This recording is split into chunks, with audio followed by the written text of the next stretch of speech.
Buenas. Me han pedido que participe en este proyecto acerca de la felicidad, con vídeos, con una serie de vídeos, una cadena de vídeos.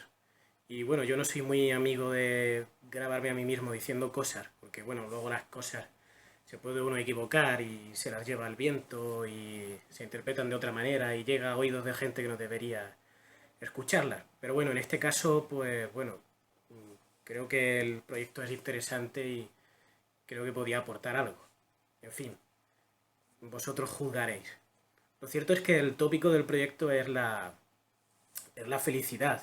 Y bueno, el término griego para la felicidad es el de la eudaimonía, ¿no? Algo así como una especie de bienandanza, o practicar un buen camino, ¿no? Se podría traducir de esa manera, al menos así es como lo hace Marzoa. Bien, así que para el griego, ¿no?, podríamos decir que la felicidad es un camino bien andado, ¿no? Pero ¿qué significa eso? ¿Qué significa esto del camino bien andado? Tal vez estemos acostumbrados a pensar que la felicidad se obtiene en el término de una acción acabada, algo logrado y realizado. Pero ¿qué pasa una vez que aquello se ha logrado? Viene el tedio, viene el hastío, la insatisfacción. Decía Schopenhauer, que sabía mucho de esto, que la vida transcurre entre el dolor y el aburrimiento. Se trataba de la historia de una voluntad que siempre se encontraba en el intento de reunirse en una unidad y totalidad, algo que jamás podía llegar a ser. Una vez que esa voluntad encontraba un objeto, este no podía satisfacerla, claro, porque no era la unidad total. De tal manera que regresaba de nuevo a la búsqueda de aquello que la hacía completa. Un castigo para la existencia, una especie de mito de Sísifo, ¿no? Esa piedra con la que siempre estamos cargando, que arrojamos y volvemos otra vez a recoger para volver otra vez a subirla y arrojarla. En fin, el problema de Schopenhauer tal vez consista en entender que, en primer lugar, lo que nos define como seres humanos es el deseo, ¿no?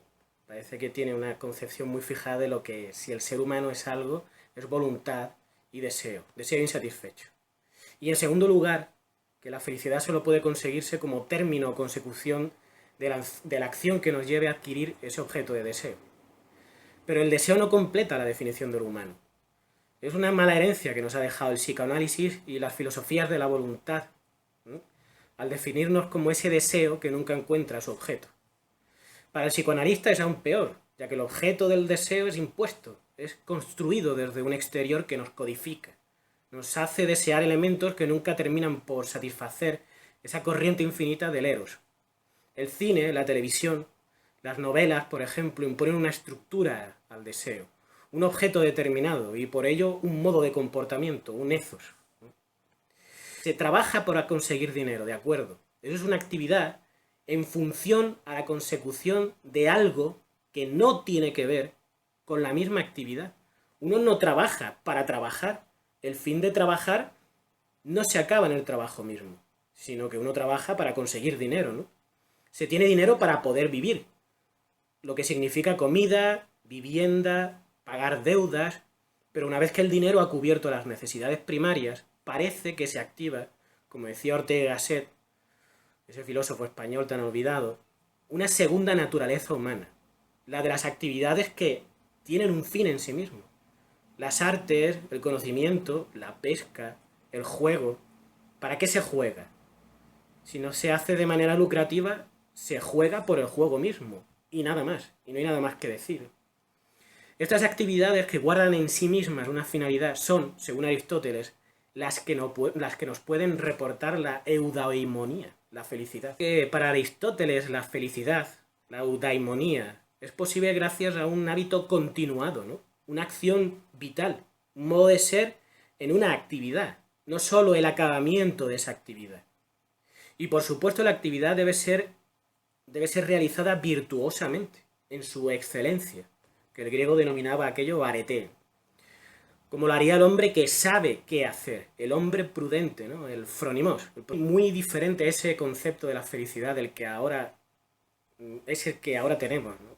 Centrado el que ahora tenemos, el que nos venden, centrado en lo que hemos producido, en la consecución de una actividad en concreto. Generalmente el trabajo, ¿no?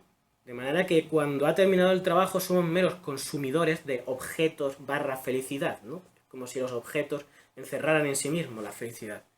Ya no es la actividad misma por ella misma, por la cual nos hacemos mejores, ¿no?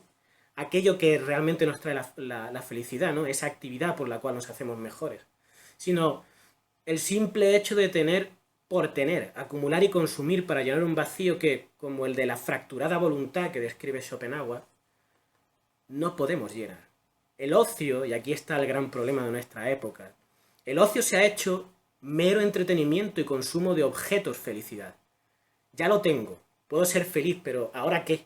Ahora otro objeto más y otro objeto más. El ocio ya no consiste en el hacernos mejores, sino en descansar para realizar la auténtica actividad, el trabajo. Descansar y, por supuesto, consumir. Hemos convertido una actividad que es siempre para otra cosa, el trabajar, porque trabajar es siempre para otra cosa, para vivir, para pagar deudas, para poder acceder a otras cosas. Hemos convertido esa actividad, digo, en un fin en sí mismo. Eso es absurdo. Se vive para trabajar, y el que no trabaja es un paria. El resto, la segunda naturaleza de la que habla Ortega y Gasset, es mero entretenimiento. Las acciones de un Ajax, de un Aquiles, abundan en ira. El uno por sí mismo, por no haber estado a la altura de las circunstancias. El otro por el daño hecho a su dignidad de noble guerrero. En Platón, la ira, el timós, que se dice en griego, es una de las partes que componen, junto a lo racional y lo concupiscible, el alma, como si de un acorde musical se tratara. En un autor tan importante como Nietzsche, por ejemplo, ¿no? El del martillo, el del bigote, la ira que se aleja del resentimiento, el arrojo, la valentía del griego homérico es creativa, artística, expresión de lo que llama la voluntad de poder.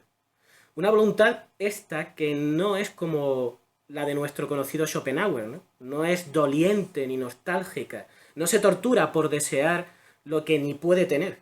No, esta voluntad firma la vida, no la niega en bálsamos autocomplacientes. Una voluntad que quiere con el timós, ¿no? No con el mero eros, el deseo, ¿no? Aquí el goce, ¿no? Que lo hay, no es el mero placer o el deseo. El goce y la felicidad son consecuencias de una vida afirmadora de la perseverancia en uno mismo y la sobreabundancia de su propio ser, porque la ira transformada en goce quiere, como dice Nietzsche, profunda eternidad.